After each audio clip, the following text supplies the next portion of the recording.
Hey. Good morning. How are you? Well. I'm Laura Duong. I'm so excited to be here with all of you guys. Thank you so much for coming. I know some of you guys came from far away just to be here, but you are in for a... So I just want to take a brief moment to introduce some of the people that are going to be helping you this weekend. Is Chuck Higgers, who's back there. Say hi, Chuck. He'll come up and talk for a little bit. Hey, Chuck. And all of you guys have met Patrick as he was registering you in. Hi, Patrick. Hi, Patrick. He's outside still. Right now. So, I believe, this is open dialogue is very encouraged during this 3-day weekend. Build camaraderie. This is what life is about to me, to all of us, because, we're all connected. You suffer, I suffer. Your victories are my victories, so let's all win from this, live our biggest dream, and give back. That's really it. That's all it is. But with that being said, I want to tell you a little bit about Mike Warren. My pleasure, my honor to be able to work with him and be his partner. He is an #1 international bestseller. He is a man of integrity to his words, and he also has written 7 books, believe it or not. And he's been buying and selling companies since the 1990s. So he knows this stuff very well. And he comes from a real estate background. So he was able to apply everything that was in the real estate now to the business flipping side of it. He's been on radio and TV all over the world. And what Mike is so good at is to handhold you to the deals, to the businesses. That's a really crucial point. If I can do this, you guys, all of you guys can do it. And not only that, but from a legal perspective too. There's no way that I could play all these different roles. And you want to protect yourself from also being sued or the financials and all that. So Mike is really phenomenal at that. And I thank you, Mike, for being able to work with me on that. And before I bring him up, I actually just want to show a little video about Mike. So. What I say in my presentations is this is a unique connection of events. It's kind of that perfect storm. Unpredictable events continue throughout the world. They're sweeping through financial markets, the internet, and everything else. It makes it a perfect time in history to do what we're doing. And that timing's not going to exist forever. For decades, renowned international speaker, author, philanthropist, and business maverick Mike Warren has traveled the world, partnering and sharing the stage with some of today's most influential thought leaders, including Richard Branson, Steve Wozniak, Donald Trump, and Kevin Harrington. Hi, I'm Kevin Harrington, one of the original sharks from Shark Tank. Now, I've been buying and selling businesses for 30 years, but I heard about Mike Warren, and I checked out what he was doing, and I said, this boot camp is really an amazing program to teach people how to buy low and sell high. Mike Warren's exclusive training sessions, leveraging his educational resources and relational capital, has partnered with people from all walks of life, helping them to acquire businesses with no money down while growing them in less than 24 months so that they can be sold for huge profits using the turnaround secrets he has mastered in working with dozens of multi-million-dollar businesses. Mike and his team are absolutely phenomenal. Mike is a man of high integrity, great communication, follow through. I was blown away. I really do believe it's going to change my life. I'm partnered with Mike on everything I do. He is so passionate, he's so committed. You can see the people around him, they love him. This is the best seminar that I have been in my entire life. He has published books in other media and spoken on dozens of important subjects in the financial sector, including buying, growing, and selling businesses using no money down, implementing marketing miracles and engineering dramatic company turnarounds, and numerous profitable investment strategies related to tax liens, judgment liens, and other government-insured contracts. Mike offers personal guidance that is custom-tailored for any individual or situation. And for those who are concerned about their retirement or unfulfilled with their jobs, by helping them locate, cultivate, and maximize returns so they can dramatically enhance their income potential and financial security. I'm really, really excited. By the way, this is my first deal. It's a multi-million-dollar company. We got 50% equity in the company. We got $6,000 a month management fee, which is $72,000 a year. Mike continues to passionately share his message with the masses that right now, before you is a unique window, an opportunity in time to change your life drastically. Not a little bit at a time, but to create a massive change in your lifestyle. From your wealth, to your health, to your time and freedom. Every day, everywhere you look, opportunities are all around us. And opportunities don't go away. They just go to somebody else. Now is the time. Join me in welcoming Mike Warren.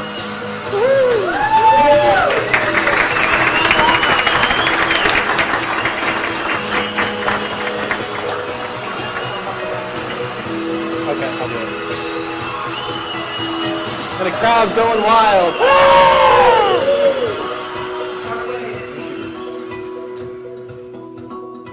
Stop. Stop. Morning. Good morning. How y'all doing? Great. Y'all interested or excited about learning how to buy and sell companies using none of your own money? Yes, sir. Good, then you're in the right room. Okay. So let me actually, hey Chuck. Yes, sir. Come on up for just a second. Let me have. I want to introduce you to Chuck Hires. Chuck is one of my partners and key strategists. I want him to give you just a little bit of background about himself. I'll let you use that since it goes on the microphone. Okay. Well, hello everybody. We having a wonderful morning? Yep. My name is Chuck Hires. I'm from Destin, Florida. I have been working with speakers and businesses around the world for about 15 years with speakers. I've been a business consultant most of my life. I've been a business owner since I was 11. I started my first business being from Florida and on the beach. I used to dive down and grab sand dollars in the Gulf, come up, bleach them, and sit on the side of the road and sell them to tourists. I'd bleach them out, and instead of lemonade stand, I had a sand dollar stand, cutting grass. From there, I went on and I went to Florida State University. I served in the U.S. Air Force for 4 years during the first Gulf War. Then when I got out of the Air Force, it was time to make some money. You really don't make any money in the military. So I got back into business. Owned a real estate company, mortgage company. I started a Blimpie Subs and Salad. You ever heard of those? Yep. Yep. I started one, and within 2 years I had 6, all across the Florida Panhandle. I won numerous innovative awards and sales awards with Blimpie. Sold those and focused on my mortgage and real estate company, and invested in many other businesses. And on and on. And then I've been business consulting around the world for ever since the last 15 years. This year actually, so you got to be. I want to give you a little warning. You got to be careful when you're talking to me because we might be recorded. I had a client from Russia and I had a client from China this year, and I've been to both of those countries, so I may be under surveillance. So you just want to give you a little heads up. I forgot to tell you that, Mike. No, so I'm here. I love business. This is my language. I've been doing it for a long time. I love startups. I love coming in and helping businesses that have been struggling to turn around, to create systems. I've had ADHD since I was a kid. So it's to stay focused. I had to learn very early on that I needed to create systems. So that's where my business consulting come in. I'm really good at coming in and helping a company create some systems so that things are automated. So that's just the way I like to function. So I'm a business partner and strategist here with Mike. And later on this weekend, how many people, do we have any authors in the room? Author, yes sir. Congratulations. What's your book on? That's on transformational travel. Nice. And the change of life implications. All right. How long did you write it? The length of the time it took to write it. The length of the book or the... No, how long ago did you write it? It's actually going to be published next few months. Oh, yeah. Congratulations. Did somebody else raise their hand over here? No, mine's in process, too. Yours in process. Well, let's give these folks a big hand, because being an author, that's quite a challenge, and it's not easy. How many speakers do we have in the room? Yes, sir. What kind of speaking do you do? I do interfaith speaking, preaching and teaching. Oh, very nice. Wow, congratulations. Anybody other speakers? We'll give this man a hand because it takes a lot of courage to be out of I can tell you in business, there's 2 things that are highly critical that you're going to be doing. You're going to be communicating and speaking with people nonstop. So you got to really master that. And also marketing. How many people believe that there are some fantastic businesses out there that failed because they didn't get good marketing? So I think that's one of the biggest reasons they failed. So what I'm going to talk about is how to use a book to become an author, use that book to get marketing and media to get your business or get your message out at sometimes no cost. There's many, many tricks. I worked with a publisher out of Toronto. I love Toronto, by the way. I've been there many, many times. I took a publisher there that was local in Toronto, and he's now in 9 countries and does over 200 events a year around the world on book publishing. So that's one of the things we're going to be talking about, is how you could become an author. Even if you don't like to write, we got options. And also about speaking. Now, you don't have to be a speaker. I'm not a professional speaker. I don't go out and promote my name and all that kind of stuff. I support speakers. But I still have to get up here in front. I do a lot of emceeing, and I'm a behind-the-scenes kind of guy, and that's the way I like it. But when you're doing business and you're sitting down with somebody, speaking is the same thing. When I'm up here, I'm really trying to communicate one-on-one, which is the same thing you're going to be doing when you're negotiating deals and those type of things. So we're going to talk about how that can really enhance and take your business to the next level, both of those. And I should shut up now and turn it back over to you. Sure. Let's give a round of applause,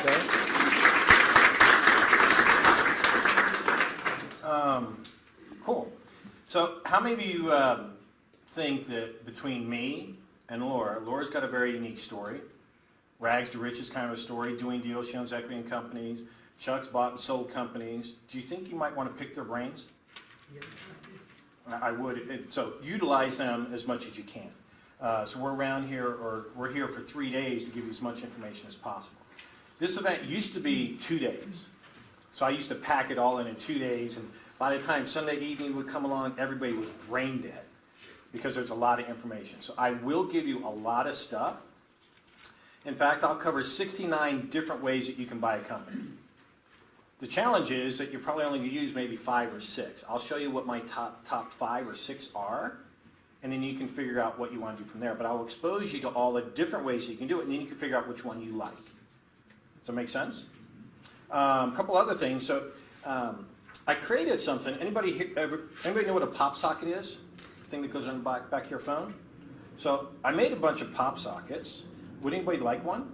I'm happy to give you some for free. You can have as many as you want. Right? They come in with packages like this. Would anybody like one? Yeah, surely. That's a smart man. Okay. I got one more. All right, he stood up first, right? He reached out first.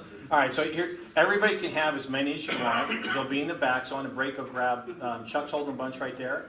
So I have them here, they're gifts, it'll cost you 10 or 15 bucks on Amazon. Give them away to your friends or use them yourself. I love it, right? Because it's great for doing the selfies, or whatever you want to do. Now I use it, it can prop it up, do all those things, kind of thing. Part of the reason why I'm showing you this is one of the things we're going to talk about is sourcing material. So some of the companies that we work with, they need help on reducing their costs. So the cost of manufacturing whatever product or widget that they have, if it's a service-based company, that's different. We'll talk about virtual assistants and how you can get virtual assistants anywhere from $3 to $6 an hour flat to work for you in your business doing whatever it is that you could think of. How many of you could use virtual assistants in your company? Okay. Well, what if you had virtual assistants at $3, $5, $6 an hour that were finding business deals for you so you didn't have to do any of the research? How many of you think that would be useful? Okay, so now I want you to think about what I just said there for a second. If I can show you how to get a virtual assistant to do it for you for, let's say, $6 an hour, and you're doing the research, how much is your time worth per hour? Come on, do the math here. Figure this one out. How much is your time worth per hour if you do that research? $6. $6. It doesn't matter what you say your time is worth. If you do the work of a $6 an hour employee, that's what you say your time is worth. That's because it's not what you say, it's what you do. Does everybody follow that? Okay. So we'll go into how to use virtual assistants to do this business as well. So today it's going to be about how to find companies, how to kind of structure the deal. We're going to go all the way from finding them, negotiating, structuring the deal, looking at the financials, because whether you're a forensic accountant or not, does anybody here have an accounting degree? Okay, what kind of a particular area? Are you a CPA? Okay, CPA? Okay. So here's the thing, right? It doesn't matter. I'm going to give you the basics of how to look at some financials and figure out where the trouble spots are. Because I can get the CPAs to come in and do the actual detailed looking at those financials. I don't need to understand it. But I do have to understand the basics to know whether or not this looks like a good deal that I should give to my accountant. Does that make sense? Okay. Let's see, a couple other things I want to make sure I cover. Oh, so I tend to go like the Energizer Bunny. I tend to go and go and go and go and go. So if you guys need like a break or something and I just haven't taken one, it's probably because I forgot. It's not that I didn't want to, I just probably forgot and just kept on going because I was on a roll. So, you know, if you start squirming around, that might give me a clue that you need to go to the bathroom. Everybody sort of follow what I'm saying? But I'll try to take regular breaks as I can remember. So let me do this. Does anybody have any specific questions before I get going? No? So you said... You got to speak up really loud, so because I may be able to hear you, but I want them in the back to be able to hear you, okay? Okay, sure. No, just about questions, as you mentioned, the lunches. I mean, is there any other opportunities to talk to you between breaks or after the... Yeah, it's generally lunches, and to talk to me, it just depends. But on breaks, no. Maybe after class, probably. It just depends. Right? I don't know how each day goes, so it fluctuates a little bit. So I have to coordinate with staff. The best choice for you is to talk to one of those two back there. Right? They already know everything I do. You just think that you need to talk to me, but they can probably give you the same answer I would. Okay, that would be my advice. Yes, sir. One of the things that I'm having problems with trying to talk to a broker regarding either business or real estate. Okay. First thing they want to know is how much money you have Yep. to put in. Yep. And the experience you have in dealing with this business. Sure. Those are the things that I'd like to. I will cover actually specifically how we get around brokers. I never give out any financials. I actually have brokers chasing us. There's a way that we do that. You could choose to be part of our team to do that if you want as well. But it's also about the branding or the positioning that you have for yourself. So we'll talk about how you position yourself in that conversation. And then the best case scenario is just don't deal with brokers at all. So there's a way to find deals without using brokers. And they, by the way, become the best deals. Working with brokers, you can do it. Brokers seem to have all the deals. How many of you are aware that brokers right now are getting as much as 15% of the gross sale price of the business for selling it? Think about that. Where is the broker's motivation? It's not getting a paycheck, right? I mean, what do real estate agents charge these days? 6, maybe 7% in some areas. But you got a business broker who's selling a much more expensive business, a $1 or $2 or $3 million business that's getting 15% of that as their fee. So let's just take, let's say it's a $10 million business. So the math works easy in our head. A $10 million business, how much is that broker going to make? $1.5 freaking million. You all with me on that? Is that a lot of money? Now imagine, so that's a $1.5 million discount, that's another way of looking at it, that the seller has to take. Well, what if I had the seller directly and I negotiate a $1.5 million discount? It's the same thing to the seller, but it's a good benefit to me. Does that make sense? Or another way around it, I want you to think about, I'll explain this more later, but I want you to think about this, is what if we agree to give the seller that extra $1.5 million instead of taking a discount? He got his full value, but we put no money into the deal, and he carried paper and he sold off the notes, and he already has his discount built in, so he gets all his cash. Now, some of you probably don't understand what I just said, and I will explain it, right? It's about owner financing. Do you know that about 80 to 90% of all small business sales occur with owner financing? Think about it. Now, the nice thing about owner financing is I don't have to qualify for a bank loan. It's free money, a free loan from the business owner themselves, so I don't actually have to qualify for it. Somebody think that's a pretty good deal? I don't know about you, but I don't want to go to the bank. I don't want to go to the SBA and get an SBA loan. I don't do loans. Could you do it? Sure. But that's not the model of what we're going to be talking about here. Yeah. If a business is selling with owner financing and it's on a close to no money down basis, how does the broker get paid? Okay, so two different questions, right? So if the broker's involved, they're doing owner financing and it's close to no money down, the broker could either take a note for their payment and get paid over time. They could take equity in the business and get it when you resell the business. And it depends on how we structured it. whether or not I wanted to buy it and do payments, or whether or not I want to do a partner for growth model, which I'll explain. Okay, so there are different ways that we can structure that deal. Is anybody who's involved in real estate? A lot of you. Okay, awesome. So has anybody here ever done a real estate deal that had a real estate agent involved? Okay. Has anybody ever gotten a real estate agent to take less than their full commission in order to get the deal to be completed? Okay, keep your hands up. Now everybody else, look around the room. There's a lot of people, right? So if we can get a real estate agent to take less than what they're owed to get the deal to go through, thank you, can we probably do the same thing with a business broker? Yes. Yeah, because if the deal needs to go through, guess what? There's not enough money to pay your full fee to get this transaction to go, so we can negotiate. Everything is negotiable. Even when I get sellers that say, I will not do any owner financing. If any of you listen to some of the seller calls I have that's in the members area, you will hear some of them where the seller starts out, I'm not doing any financing. At the end, he's giving me 80, 90% owner financing. Because he just doesn't understand what owner financing is. Doesn't understand how he can still get his cash by giving me owner financing. They don't want to collect payments, they want a lump sum of cash. Well, I give a lump sum of cash, but it starts out as owner financing, and then they sell it off and get a lump sum of cash. So it's a different way to do it. I'll go through examples as we go throughout the day. Any other questions? No? Okay. So let's go ahead and jump into it. And really, when we're talking about buying and selling companies, to me, it's really the missing piece. Has anybody here ever read Rich Dad, Poor Dad? Okay. So we want to get to which quadrant do we want to get to? Right? You have employee, self-employed, business owner, investor. The investor is where everybody wants to get to. But what if we could kind of give you this hybrid, this gap between business owner and investor, where you're kind of in between? So investor typically means you're taking your money, you're investing in other companies, and that throws off cash.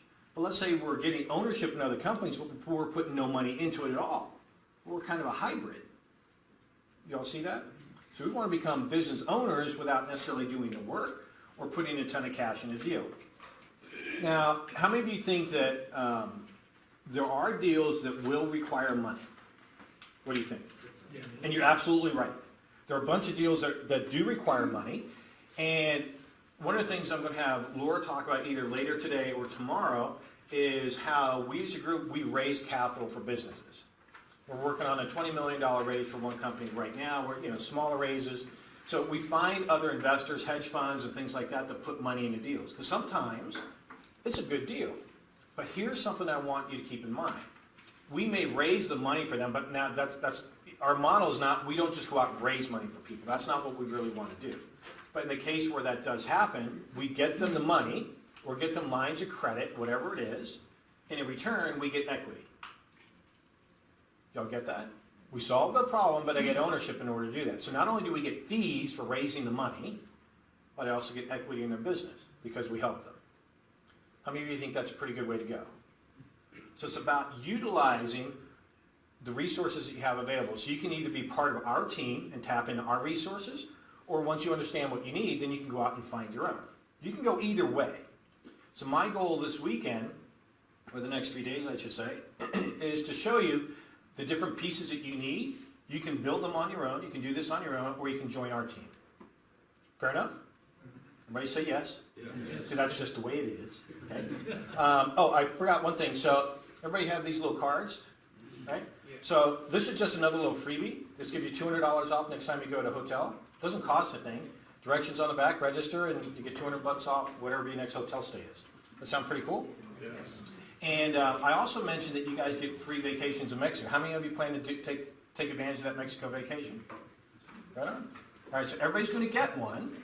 There are 6 different locations in Mexico, so you get an email so you can choose and tell us which one you want to go to, and we'll activate it. And you just pay the basic resort fees that go with it, and your food and booze while you're there if you drink, and that's it, and get yourself there. Makes sense? But the resort itself, which is probably about $1,500, it's free. So you're welcome. Hey, you might as well celebrate your successes. There's nothing wrong with celebrating your successes a little bit early, right? Okay, so here's what I want to do. We're going to do a little test, and this is a short quiz that my battery just died. Hey, Laura, can you grab me some AAA batteries? They just died. I need 2 at least. What's that? Yeah, I got double. I need AAAs. Okay. Yeah, it's not going to work. It might work enough to change the slide. But anyway, so we're going to do 4 questions. Don't cheat by looking in your manual. Okay? And if you've heard me do this, who's been here before?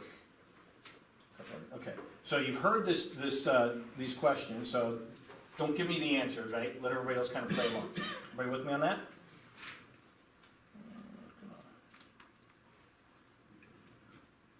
Nope, totally dead. We'll do it the hard way. All right, so first question is, how do you put a giraffe in a refrigerator? Very carefully is a good answer. Yeah. Somebody else? Well, how about we just open up the refrigerator, put in the giraffe, and close the door. Right? So this question tests whether you tend to do things in a simple way or in an overly complicated way. Question number 2 is, how do you put an elephant into a refrigerator? Same way you put the giraffe in. What's that? Same way you put the giraffe in. Yeah, actually, it's not bad. So you open up the refrigerator, take out the giraffe, put in the elephant. Right? Because giraffe has probably filled up the refrigerator. Yes. Y'all follow that, right? Let me some batteries. Having a clicker that works is always great. Well, these aren't working. Were these good batteries, or where did they come from, Laura? From the front desk. They just opened it from the box, no? Either that or my clicker went better. I got another one in my bag. Oh, there we go. There's a couple more. Nope, I got it. Thank you. So you open up the refrigerator, take out the draft, put it and close the door. So this tests your ability to think through your repercussions of your previous actions. Question number 3 is, the Lion King is hosting an animal conference. All the animals attend except one. Which animal does not attend? The elephant. Right? The elephant's in the refrigerator. You just put them in there. It's a great answer. So that tests your memory. So even if you didn't get the first 3 answers correctly, you still have one more chance to show me your abilities. Everybody ready? All right. Question number 4. There's a river you must cross, but it's used by crocodiles. And you don't have a boat. How do you manage it? Use the bridge. Take the elephant out of the refrigerator and ride it. No. Well, how about you just jump in the river and swim across, because all the crocodiles are at the animal meeting. You guys get that? Okay, it's like, test whether or not you learn quickly from the previous mistakes that you've made. So, according to Anna Consulting, 90% of professionals got these answers wrong. Wow. Isn't that crazy? Because we try to make things more complicated than they need to be. You know, when I do different deals and I talk to sellers and people, you know, you hear a conversation and it sounds, has anybody ever listened to any of the seller calls I've done? Okay, so some of those calls you listen to and you're like, okay, it couldn't be that easy. I didn't really say anything. There is actually a script that I use. I just have memorized the script that I just say it naturally as part of a conversation. I will give you the script as we go through so you hear exactly what I'm saying. And either later today, I have to get confirmation, or tomorrow, I've got a live seller call with a sign company. So the sign company is doing $2.35 million a year in gross sales. They do $935,000 a year in profit. And they want us to partner with them. Anybody like to hear me do live calls here in class? Yes. Okay, so I'm going to do that one. Has anybody brought any deals with you that you want me to call? Did you know that you could bring deals? Oh, come on. It's in the email. You guys aren't reading the emails. Okay? It's amazing to me. So, depending upon where I'm at today, either tonight or tomorrow, you'll probably have a homework assignment to show you how to go out and find deals.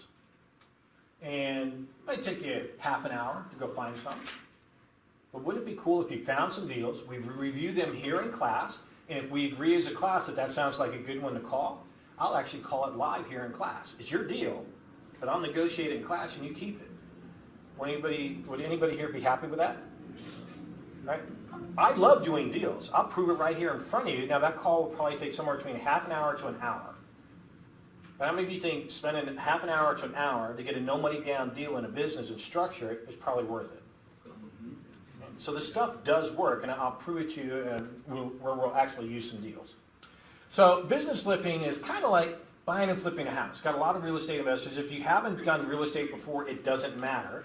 But how many of you have ever watched a show kind of like Flip This House or, property flip, stuff like that? Everybody's seen the house flipping shows where they're buying the destroyed houses and it looks one way, everybody says, there's no way I live in that house, and then you look how they fix it up and they sell it. It's kind of like that. So when I look at a business, to me, a business, it has positives and negatives. So a business owner sells a business for lots of different reasons. The biggest thing is the business owner just doesn't want it, whether that's health, divorce, retirement, boredom, whatever it is, which are the four main ones that somebody sells a business. But because it's a problem for the business owner doesn't mean it's a problem for me. Just like those of you that have bought real estate, when you buy a piece of property and an owner gives you that property at a discount, it's a problem to the owner. But because you know how to fix it, it's not a problem to you, is it? It's opportunity that's knocking on the door saying, hey, I want to take this deal. I can make money with it. Has anybody here that's been in real estate, has anybody here ever gotten a homeowner just sign the deed over on their house to you for nothing? Okay, look, keep your hands up. And everybody look around the room. These folks get people that, homeowners, think about that. So, here's my house, just take it. I don't want anything for it, just take my house. Now, doesn't that sound kind of crazy? Well, guess what? We get business owners to do the same thing. So we can take over a business for $1. You've got to have some kind of an exchange of money. So when I say no money down isn't really no money down. It's probably $1. But it's at least $1 written into the contract. I'm not actually paying them the $1. You all get that? So it's like when you buy property, you have for $10 consideration. How many of you have ever paid the $10? Really? Okay, you guys are amazing. I've never paid the $10. I've been investing in real estate since 1985. That's where I got started. Oh, actually, so let me give you a little bit. Can I share my background with you before we kind of jump into it? So I started actually let me back way up and tell you kind of where I got my mindset from. So I'm an Army brat, and my dad moved every couple of years. And I remember we didn't have a whole lot of money, but I love comic books. I love those little pixie sticks, those little tubes of sugar. Anybody remember those things? I'll break out, and you would jack me up all day. I'm ready to go. So I love my sugar. And I wanted to buy it, but Mom and Dad would not give me money to go buy pixie sticks or comic books or kites or anything else I wanted. I had to be creative. So I remember one day, this started when I was actually in Hawaii. I was 8 years old. And on military base, and they have like kind of a little cul-de-sac, right? All the little houses, little apartments where the service people live. And for each house, for each neighborhood, there was a dumpster. That's where everybody came and they dumped for trash, and a truck would come by and pick up the dumpster. Everybody familiar with what I'm talking about? So I remember taking the trash out because that was my chore, and I didn't get paid for it. It's either do that or I got a foot in the butt, right? So I did what Dad said. So I remember taking the trash out, and of course, out of curiosity, my 8-year-old, I throw the trash in, and I want to know what other people throwing away, right? And just kind of curious. I don't know who threw it away, but I want to know what's there. I'm looking in there, and I remember seeing a comic book. I'm like, oh, I like comics. In fact, I love comics. I look around, nobody's looking. I climb into the dumpster. I go get the comic, and I say, well, if there's one here, maybe there's another. So now I'm rifling through, and next thing you know, I'm coming out with a big old bag full of junk. Right? I pick, oh, that's cool, that's cool, that's cool, that's cool. And I'm doing this every day. I'm going out to the dumpster, taking trash, I'm finding stuff.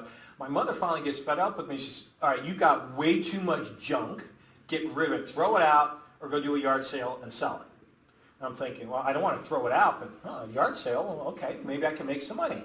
So because we have this cul-de-sac, and the street was right here, and the cul-de-sac coming in, I put out a couple blankets and some sheets, and I put all the stuff out there, and got a little sign I wrote, and it said yard sale on it. Put it out, and people would drive by, and they'd walk by, and they'd come by, and they were buying stuff. And the funniest thing happened is I had some neighbors who had thrown some stuff away. They came by and said, hey, did I throw that away? And I go, I don't know. Like, well, can I have it back? I said, no, but you can buy it. And they would buy some of the stuff they threw away. They'd buy it back. So I actually got started by dumpster diving. Some people say, well, Mike, why would you ever talk a story about dumpster diving? Because it's true. what I figured out from a very early age was one person's trash It's treasure. is another person's treasure. I figured out, just because somebody over here doesn't want it doesn't mean that other people don't want it. Just like somebody doesn't want a piece of real estate doesn't mean other people don't want it, or somebody doesn't want a business doesn't mean other people don't want that business. Everybody has different value. Same thing just like stock investors. Some people want this stock, some people want that stock. Some people want Bitcoin, some people won't do anything with it. You all with me?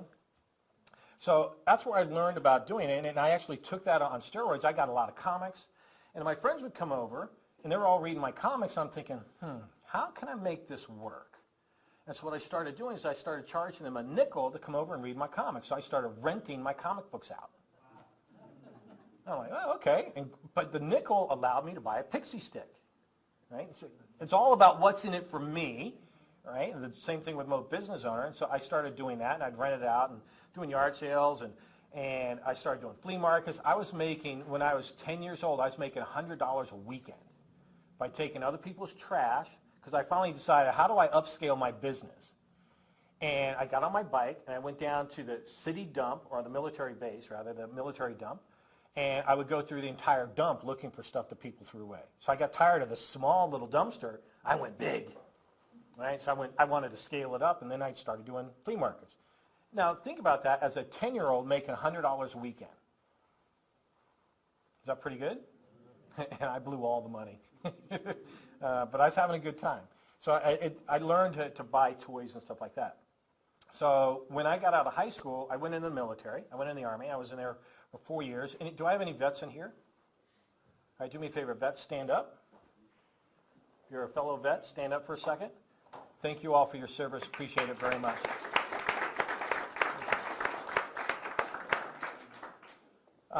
So I served in the Army, and when I got out of the Army, one of the reasons I went into the Army is because I didn't have any money for college, no money.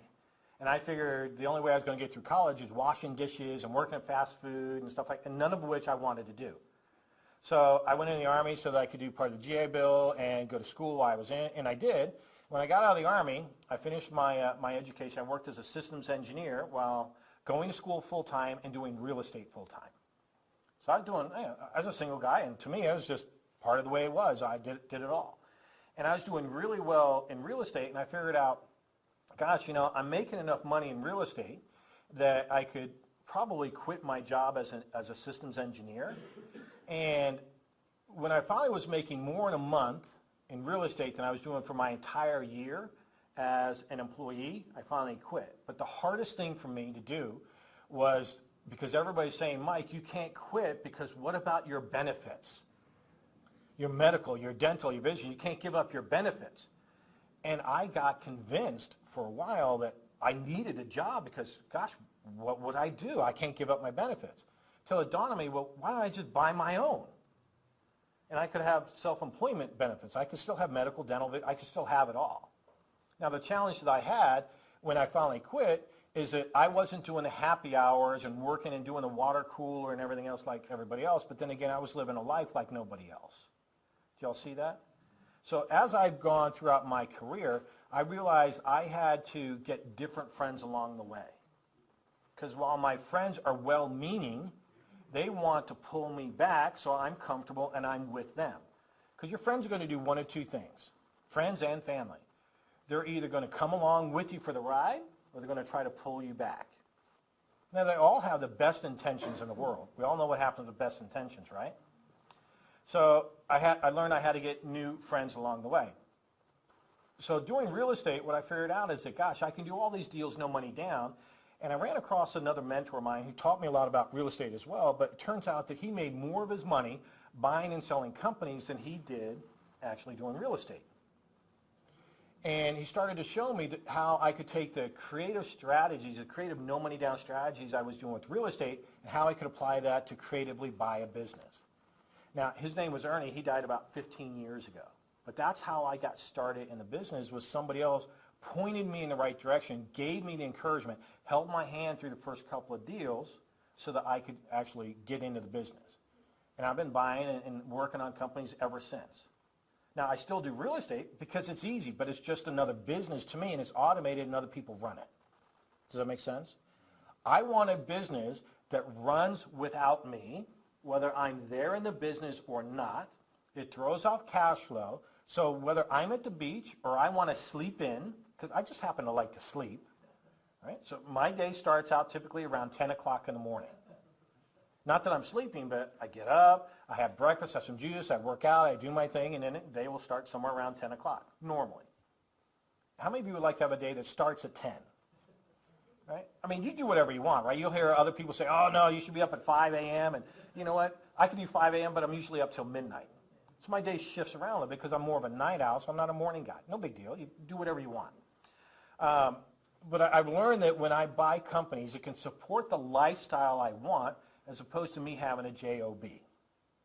Businesses throw off cash, right? So if we think about the 4 quadrants from Robert Kiyosaki's Rich Dad, Poor Dad, right? And you think about being a business owner, most people when they have a business or people that want to start a business, they start a business because they want to have more control and more money. But then they realize they've got this business and they spend all their time running the business.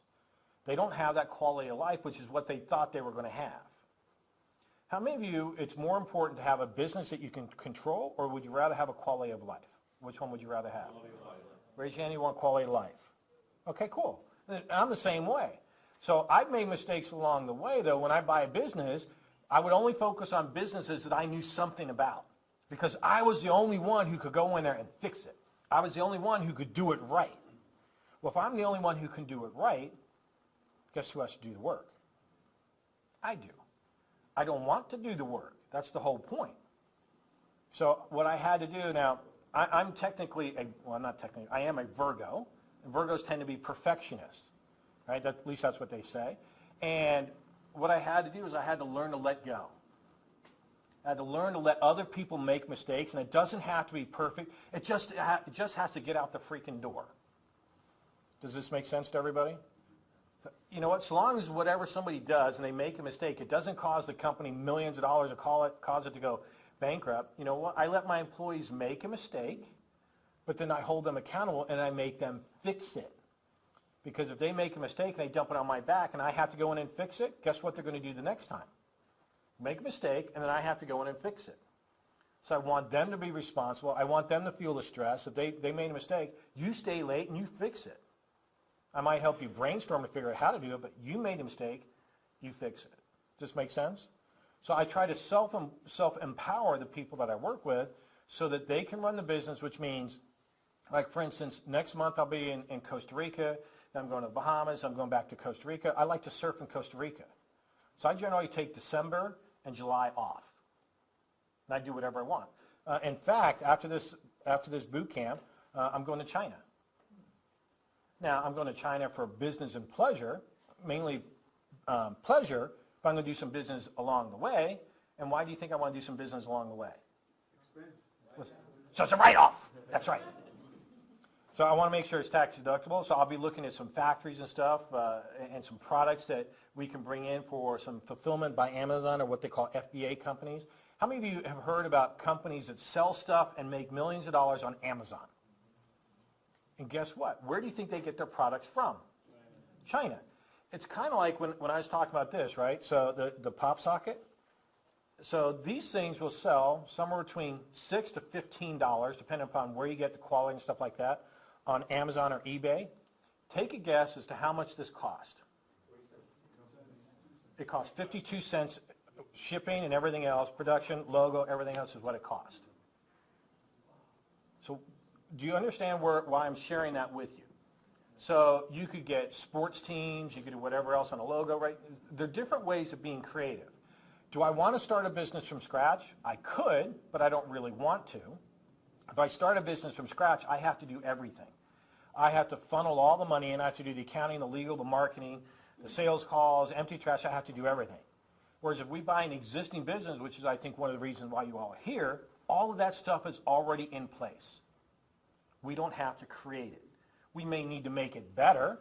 We may need to let a few people go in order to make it better, right? How many of you think that some companies have a couple of sour apples in the company?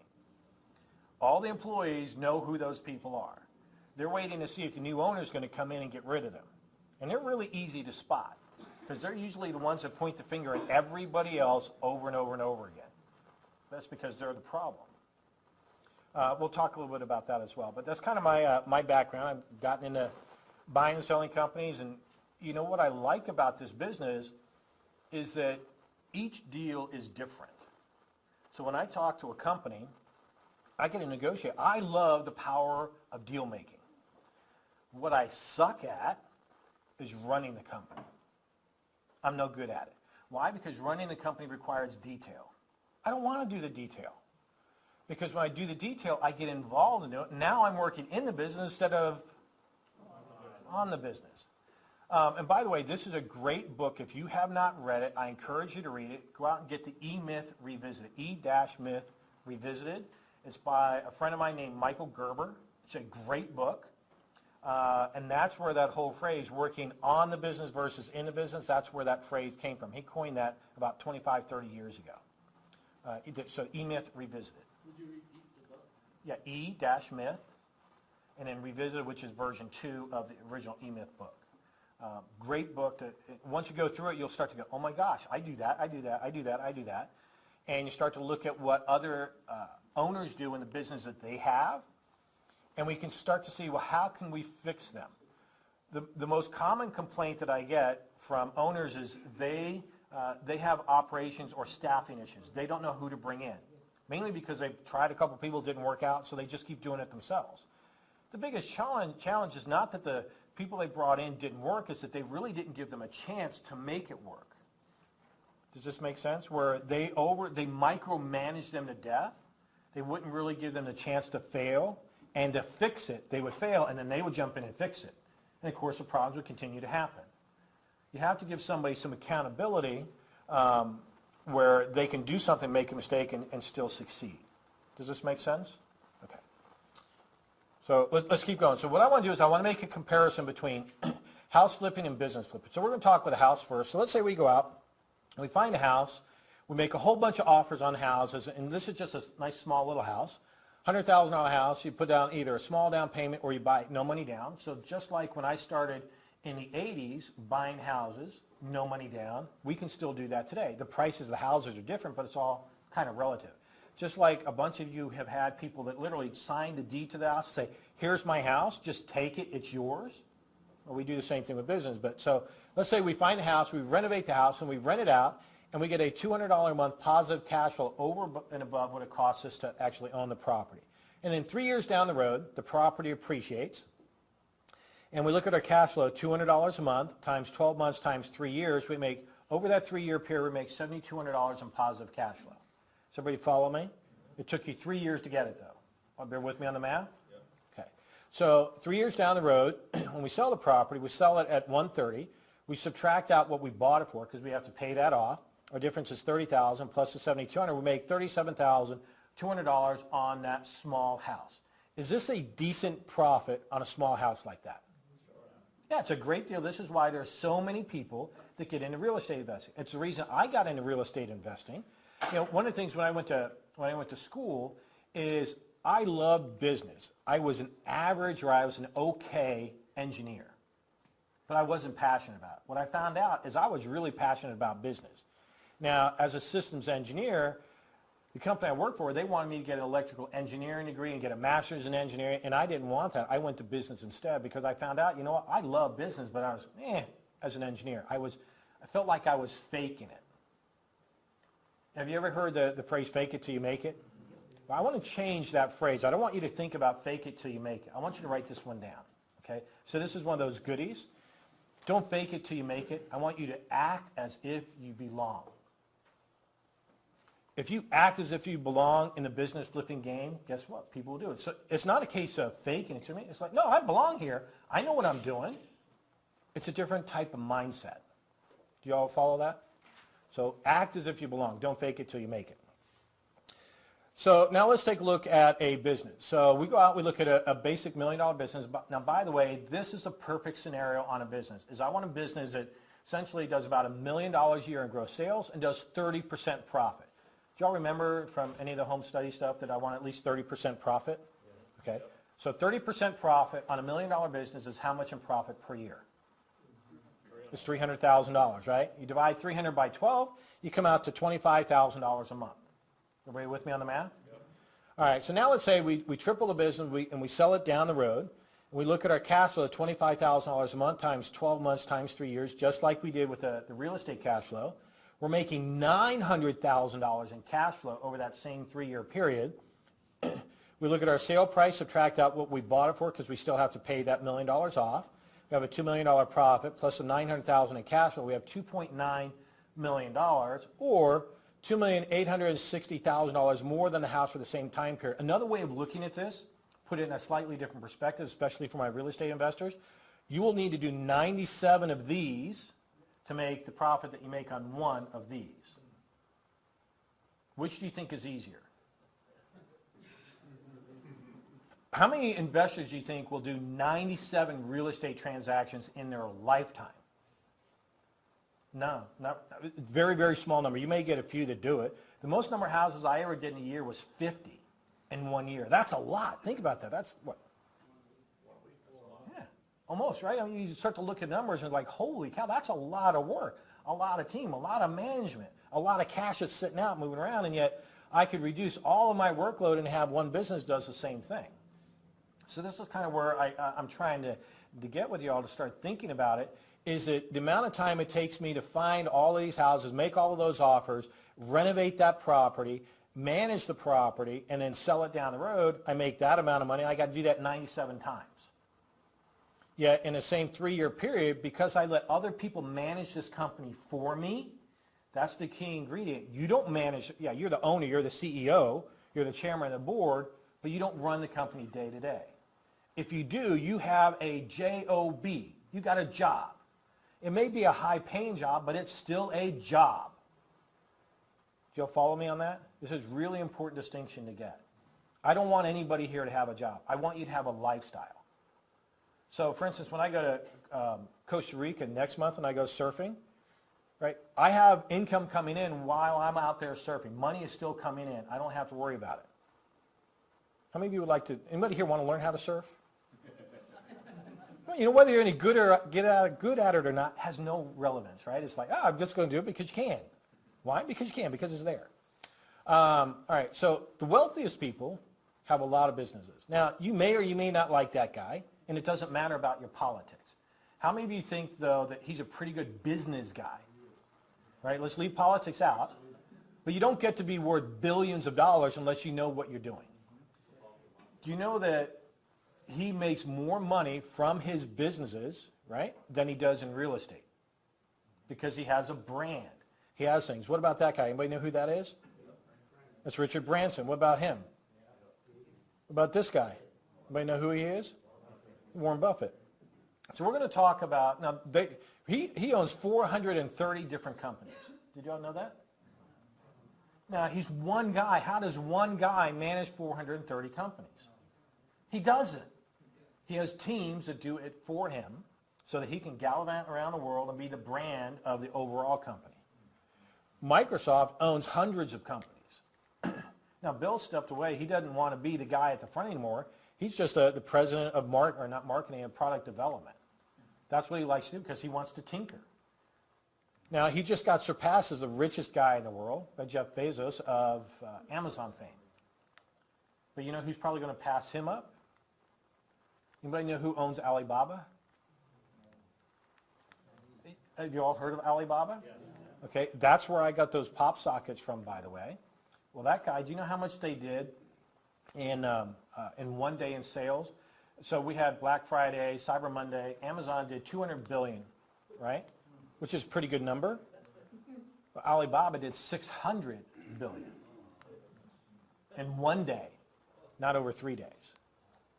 Big difference, isn't it? So the wealthiest people own businesses.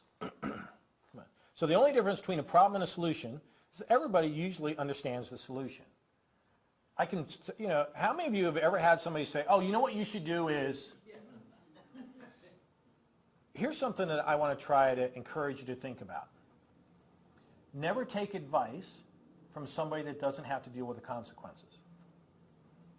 Think about that. If they had to deal with the consequences, their advice would be totally different, wouldn't it? Here's another way I want you to kind of tweak that same idea a little bit, is think about when you want to buy and sell companies, If you're not willing to put your own money into the deal, then don't ask an investor to put their money into the deal. Does that make sense? Because what you're willing to do is you're willing to be riskier with somebody else's money, but if you're not, if you're willing to risk your own, whether you have it or not really the issue. And by the way, how many of you would like to have or think that having access to cash would be important in this business? Okay. So one of the things that we're going to do a little bit later just before lunch is I'm going to talk about how we can help everybody in this room get lines of credit. And we can actually have the lines of credit for you, at least pre-approved for it, by Sunday morning. Anybody like to have that? Okay, so it doesn't cost you anything to get pre-approval. There's no credit check, doesn't do any of that. There's a process. I'll explain a little bit of that just before lunch, and we'll kind of get you started on that. So let's talk about the sick or failing company. And this was a company that was an ink toner company. They were doing $1 million in gross revenues, and the husband, the owner, died. So the way this deal was found is that one of my partners was sitting at a banquet, and he was talking about looking for companies to buy, and the next table over, right next to him, was a business broker that said, hey, I got this deal. This lady, she has an ink toner company, and the husband died. The broker did not want the deal because the financials were messed up. He didn't want to go through the effort. Right? So, and we have, by the way, we have two classifications for brokers. You have sophisticated and you have unsophisticated.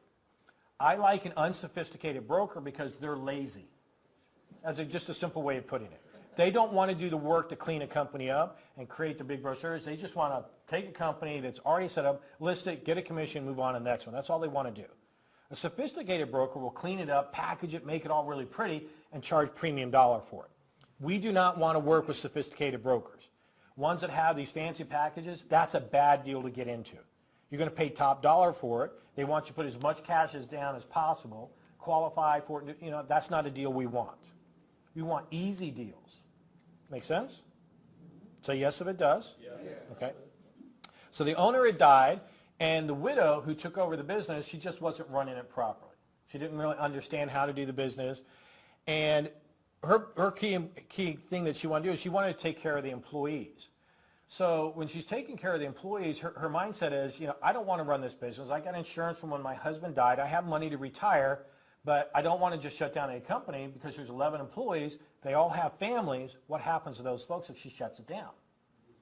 They're going to lose their job. Does that have an impact on everybody? Yeah. On the community, families, right? And that's a trickle-down effect. Well, we're able to buy it for $150,000. Now think about that. Money was not her primary concern. And in fact, money, how much they sell a business for, is generally number 3 or 4 on the list of why somebody sells the business. The biggest thing that they want is somebody to take care of their baby, their company, take care of the employees. That's the number one thing that most sellers want. Because if they have enough money for retirement, the additional money they get from selling the business is more just like a bonus. They want somebody to take care of their company for them, take care of their baby. So we're able to take the business over for $150,000. And one of the things that we talked to her about was when you have this business, how are you going out and generating sales? They're primarily selling from business, her business, to consumer. So B2C, business to consumer. And we said, well, have you thought about selling to other business? She says, yes, we sell to some businesses. What we've been trying to do over the last few years is we've been trying to get government contracts. I'm like, oh, okay, so tell me about that. How many government contracts have you gotten? I said, well, we've gotten no government contracts at all. Well, why not? Well, I don't know, We see the request for proposal, the RFP from the government. We submit the proposal, and we never win anything. I go, all right, well, who writes the proposal? She says, I do. Anybody start to see a problem yet? And I said, so what experience do you have in writing, proposals? She says, well, none. I don't know how to do it. I see it, I write this up, and I submit it, and it just doesn't get accepted. Does anybody see a problem with that? So the very first hire that we did in the business, we brought in a professional proposal writer. Somebody that knew how to write proposals to the government, and all of a sudden, the business went from $1 million a year to $22 million a year. Government contracts. Dropped out all the B2C, the business to consumer, went all government contract. Now the challenge with government contracts is, do they pay right away? No. You're looking 90 to 120 days, so we didn't stop all the consumer stuff. We kept that going, so we had the cash flow in order to cover the government contracts. And once that started coming in, all of a sudden now it goes from $1 million to $22 million. Is that a big difference in a company? So think about one person's problem is another person's treasure. This was a problem for her. Her biggest concern was what? What did she want to do? Want to take care of the employees, the families. We took over the business for a nominal sum, no broker involved, easy thing to do. She took back a note, right? Made it really easy, and we grew the business. And the business is still operating today. It's pretty cool. So let's take a look at some small business trends. Only about 40% of small businesses today are profitable. 50% are out of business within the first year. 95% of small businesses are dead and gone within 5 years. So I get approached all the time by business owners that have a great idea. It's the next $1 billion idea. Oh, Mike, you said go make $1 billion. My very first question is, how much sales do you make right now? Oh, we're not doing any sales right now, but it's $1 billion company. And who's your customer? Everybody's our customer. Anybody ever hear somebody talk like that? Run. Run. You do not want that deal. It is a time vampire and a money vampire. Now, it doesn't mean that there aren't some deals that will probably do well, but this is not the business you're in. Well, let me try to say that, I guess, a slightly different way. It's not the business I'm in. You can choose to do it if you want to. I'm just telling you what's going to happen 90% of the time. You will lose time and money working with a startup because you have to do everything. And what is the thing that the startup needs the most? Money. Now, if somebody wants money, I can get them lines of credit, but I want a percentage of equity and ownership in the company, but I'm not going to do any other work. How many of you think that would be pretty cool to do? Would you like to do the same thing? So we'll talk about how to get the same process we're going to put you through. You can put that through for business owners, and you can get equity ownership in their company by simply helping them get the money that they need anyway. So you might get 5 or 10% equity, but let's say you get 10% equity in a company, and you get 10 different companies, each where you have 10% equity ownership. Do you essentially have ownership of one full company, but you diversify it across 10? Does this make sense? So you can help companies do this. We'll talk about that. Actually, I'll just keep moving. So we're going to look for companies who want to sell. Now, how many of you know that you can flip a business us and we'll pay you up to 20 grand as a finder's fee? Okay? So we will do that. Think about this for a second, though. If we pay you a $20,000 finder's fee, how many of you think that we're probably going to make more money? We're going to make a lot more than 20 grand, but to us it's worthwhile if you find a business because you find one that we didn't know anything about. So you could also buy the business using its own cash, meaning the assets, you borrow against the assets in the business, come up with the cash, or you could simply partner with us to buy it, grow it, and resell it. You could do all of those. So we can look in manufacturing, distribution, retail, technology, service, pretty much any industry that you can think of. It doesn't matter to me what industry the business is in. So when people say, Mike, what do you do? I say, hey, I own part of 3 different private equity companies. We buy, we grow, and we sell companies. That's what we do. More often what happens is people say, well, what kind of industries you're in? I say, I don't care so long as it's making money. Because I don't work in the business. I will find the experts who know how to make that business grow, but I want part ownership in it or full ownership in it. We bring the experts in because they're smarter than I am, especially in that niche. Do I know a little bit of a lot of things? Yes. I'm kind of like a jack of all trades, but I'm not an expert in anything. Does this make sense? I'm good at relationship building, talking with people, making a connection, and figuring out how to creatively solve a problem. That I'm pretty good at. I like to, pat myself on the back, say, attaboy. How many of you would like to be in the standpoint where you can solve their problem, you let other people who are smarter than you, and it doesn't care how smart you think you are. How many of you think there's probably somebody smarter than you at something than you are? Okay? It's just like there's always somebody bigger, smarter, prettier, whatever it is, than we are. Let them do the work. The majority of the people in the world want a job, a job. They want security. They want benefits. Oh, wait, isn't that where I got stuck in my very beginning? I didn't want to quit my job, my predictable, safe salary job with benefits because I had benefits. I was locked in. I wouldn't give it up. even though I was making more money in a month than I could make as a year at that job. Now, logically, that doesn't make sense, does it? But logic had nothing to do with my mindset. It was all emotional based. It was all fear based. Fear, and you might want to write this one down, is nothing more than false evidence appearing real. Has anybody ever heard that phrase before? Yeah. So false evidence appearing real. Our mind, whatever our fears, our mind will come up with something to give us an answer to why we should or why we shouldn't do something. I'd rather be in the mindset of how do I make something happen versus why shouldn't I do something. I can always come up with a reason why I shouldn't do something. I mean, I can play lawyer all day long. Lawyers, more often than not, will tell you not to do something because that's the safest answer for them to give you. No, don't do it. It's a bad deal. Don't do it. So when there are lawyers involved in deals, deals almost always go south. I'd rather structure a deal first than have the contract over to the lawyer to draft up the final contract. But don't bring a lawyer involved in it in the beginning, because when the lawyers get involved, they're always going to advise their client not to do something. Y'all get that? Just know that those are little warning signs. So most advances are by mistake. You'll uncover what is after you get rid of what isn't. And I like to have this as kind of like a little visual. Sometimes the best road to take is the one that you make. Isn't that kind of cool? But I don't want to be on what I call the bleeding edge. The bleeding edge to me is I'm the first to market. I have to educate people on what it is that I do. So I was watching Shark Tank the other night. Anybody here ever watch Shark Tank? How about Dragon's Den? Okay, Canada's Dragon's Den, UK, Australia's Dragon's Den. Same thing as Shark Tank, just different people. And this guy came on, and they had this new suitcase. It was a suitcase that was just like every other suitcase except it collapsed down and went flat. So it was essentially bendable at the bottom and the sides, so it would collapse flat and you could store it, make it easy. The challenge that he had is how do you convince the marketplace that that's what it does, that that's what's unique about it. If all they see your luggage and you're in Macy's, anybody ever gone to Macy's and you see a bunch of luggage just sitting there?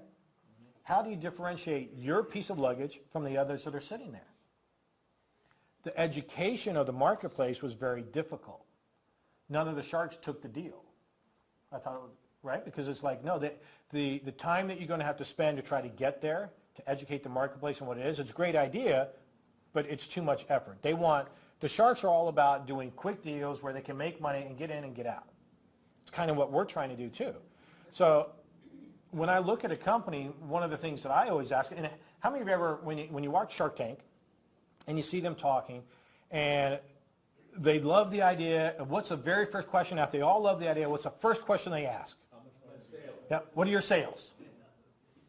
And then when they give them some number, does anybody remember when the shark goes, ooh, right? Because somebody came in, they had this massive valuation and no sales. It's like, and what happens when they have massive valuation and no sales?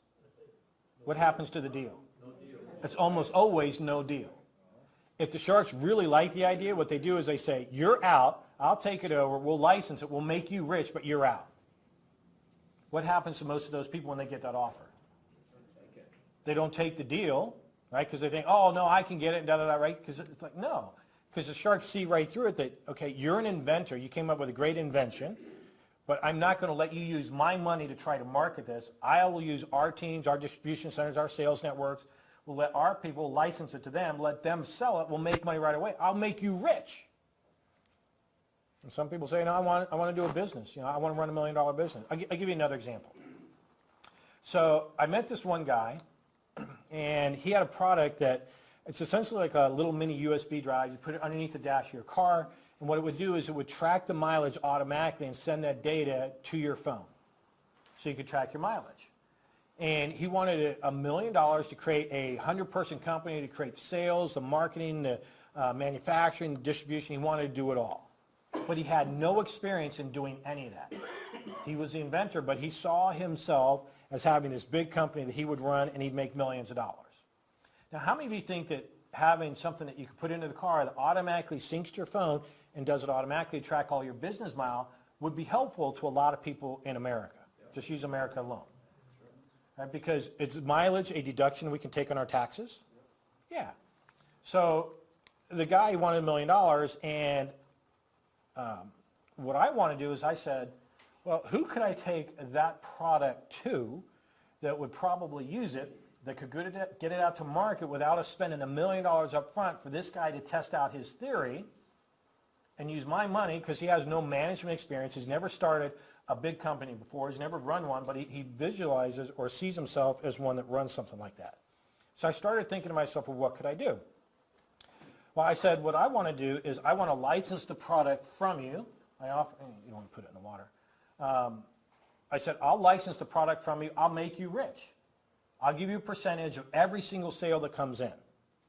So my idea was thinking about, okay, who knows in America the most number of people that take mileage deductions?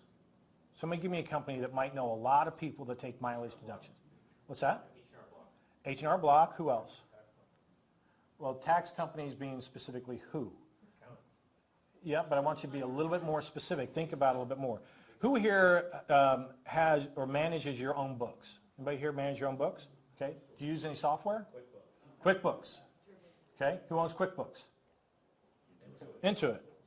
So if you think about it, if you got Intuit that does that, Intuit has about 60 million customers to buy their software.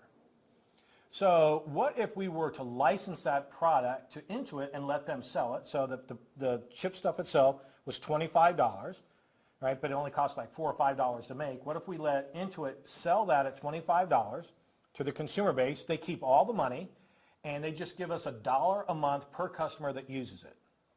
So they could charge $5 a month per customer, $60 a year to have all the data transmitted automatically to their phone, which then syncs up to QuickBooks. You all with me? Do you think that's a good deal for QuickBooks? Yeah. Yeah. So let's play the math. Let's just look at the math.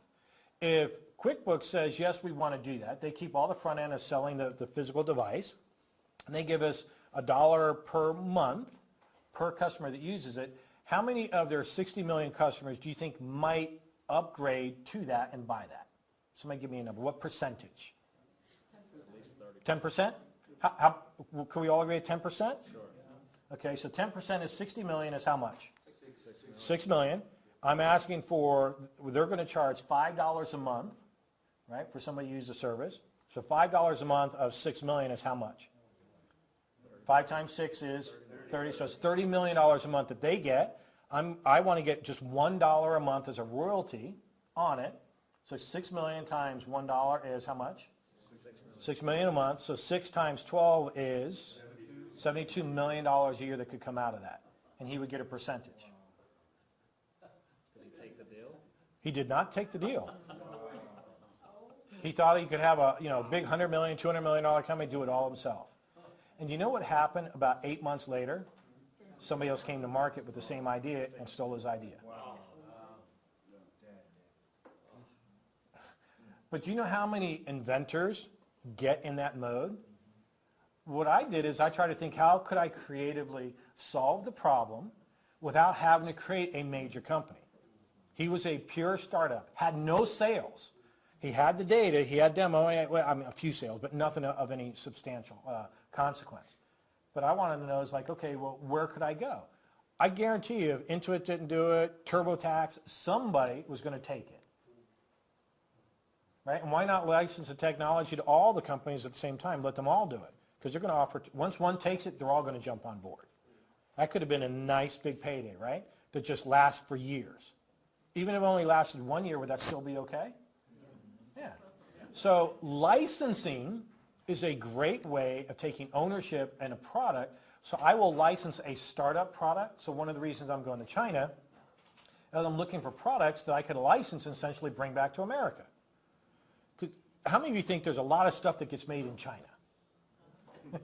It's kind of a stupid question, right? But you all get that. Almost everything's made there. So if I can find some cool products that we could distribute for people that already have the sales channels here, it's manufactured there, keep the difference, essentially be a broker almost in the middle where I take a cut, right? They order it, I get a fee off the top for everything that they sell. That's essentially what these fulfillment by Amazon companies are doing. They have it made in China. They order a container worth of the product, they ship it over to Amazon, Amazon stores it and ships it out for them, Amazon takes the commission and they keep the spread.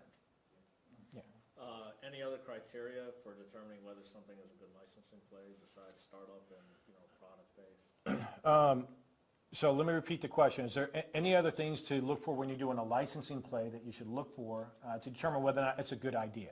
It's really more about your gut and trying to figure out who could you give that product to. You do not want to become a distributor, right? That involves working for free to build up somebody else's idea. What I want to do is I want to look for products that who probably already has a market that could sell that. That's what I really want to look at. So if I can't figure it out and I talk to other people I know and they can't figure it out, I should probably walk. Do y'all get that? If it doesn't come to you pretty easy, then this means it's probably too much of an education thing for the marketplace. I don't want to be in that. We want nice, easy products. That makes sense? Okay. All right, so why people sell businesses? Not make enough money for them, divorce, death, retirement, health, see bad times coming, they could buy and sell companies ready. They don't have the skills needed to thrive in a business environment, and you got children, inherited business, don't want it or run it. So like the ink toner company, the wife inherited the business. She got it when the husband died. It was his company. She owns it. What do I do with it? I don't really want it. I want to take care of the employees, so I need to try to get somebody that I can trust. So when I'm talking with people, those of you that have heard me make or do some of the calls when I'm talking with sellers, and even when I do some of the calls either today or tomorrow, you'll hear me spend more time talking to them and listening to them talk than I say. It's not about what I have to say. I already know what I can do. What I want to do is I want to hear them sell me on why they really want my help. I'll seed plant, which is I want to take an idea, I want to drop it out there, kind of let it percolate in the back of their mind while they're trying to think about it and tell me more about their business, but I'm seed planting along the way so that when we get down to when they're done, here's how I can help solve the problem that you have. Because in the conversation, when you talk to somebody, they will tell you everything that you need to know to say back to them to get the deal. Everything. You just have to keep the conversation going. So what I don't ever want to get caught into is having a conversation with a seller, and the seller says, yeah, how much you want to pay for my business because I got 5 minutes. No, sorry. How about I need 20, 30 minutes to talk to you about your business. When's a good time? Well, just tell me. I'm not going to get into that kind of a scenario because you'll never get a deal in 5 minutes. And that person's only concerned about one thing, and what is it? Money. How much am I going to get? And that's really not the kind of person that I want to try to buy the business from because they want all cash, and that's not what we're going to do either. If I do an all-cash business, I want a substantial discount on the business. Substantial. Just like if you buy real estate, you're paying all cash, you're going to pay top dollar, you're going to get a discount. You're going to get a discount, okay? So you can look for different industry, business type, the size of the business, is it relocatable? I don't really care where a business is located. In fact, I don't care what country it's located in. So we're working on deals in South Africa, we're working on deals in, so I'm going back to Costa Rica again in February. So one of my partners, one of my students that became one of our partners, and I'll talk about how you can become partners and stuff, I'll talk about that tomorrow. One of my partners found a yoga studio guy. He's got yoga studios all around the world, and he's starting some studios in Costa Rica. So he's flying me and my partner, a student partner, down to Costa Rica. We're going down there and staying down there in one of his studios because he has apartments and stuff like that. We're staying down there for a week to structure the deal. Is that a motivated seller? Yeah. How many of you would like to fly around the world where businesses pay for you to travel and they give you equity on top of that? Okay. That's the name of the game, right? So this is exactly what, would anybody be interested in going to Costa Rica with us? Well, actually, here's a question. I want to ask you this. I've been toying around with the idea of doing this event in either Costa Rica or Mexico at a high-end resort. Would anybody be interested in traveling there to go have a vacation at the same time? It would turn into a 5-day event. We'd probably do, a day of work, a day of class, day of play, day of work, day of class, or 2 days, and be done, and then just play for the rest of the time and talk deals and strategy. Would anybody be interested in something like that? What's that? Yeah. Okay, so it's probably going to be coming up next year. I'll do that, and more than likely it's either going to be at a high-end resort or it'll be at a mansion that we rent out and we eat there and we sleep there and we talk and it's just nonstop having fun and doing business deals. Does that sound like a different way to go? Yeah. Okay, so when you see an email coming out like that, it'll probably be restricted to 10 or 12 people because a mansion's probably going to be small. Right? So a little bit fun, right? Trying to do something different. Besides, then I can have a vacation there, and what is it? There you go. See, I don't go on vacation. I haven't gone on vacation in like 20 years. Man, I work so hard. You all get the joke in that, right? Every time you go somewhere, it should be a write-off. So, actually, let me talk about a couple things real quick. How many of you, do you mind if I share some, well, all right, so let me give you a legal disclaimer. So everybody's watching me on video because you all know we're recording this, right? I'm not a lawyer, not giving any legal advice whatsoever. I'm also not an accountant, so I'm not giving any financial advice. If you have financial or legal questions, seek your own competent legal counsel or advisor. Everybody with me on that? Yep. What I'm sharing with you is my own personal experience or experience with my partners or my students and deals that they've done. So I'm going to be sharing a lot of different deals and how they get structured, and then you can take from that whatever you want to do. So a couple of things I want to point out just for tax purposes. How many of you know that the event that you came here today, your travel for this is tax deductible? You all know that, right? So let me give you a couple other things that you may not be aware of. Do you know that you can write off your meals? Yes. Okay. How much can you write off without a receipt? You write off 25, so write this down, okay? Those of you that don't know, I'm going to give you a couple things, write this down. You can write off $25 per occurrence without a receipt, so long as you document who, what, where, when, and why. Your receipt is the who, and you write on who you were with and what you were there for. It also has a date on it, it has the amount, so it has part of it's already built into the receipt. If you document who, what, when, and why, you can deduct $25 per occurrence.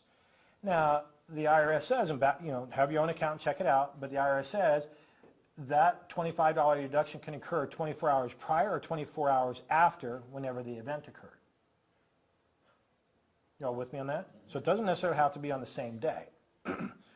Another thing that we can do is that you all are here in Vegas, right? What might you do after this class is over?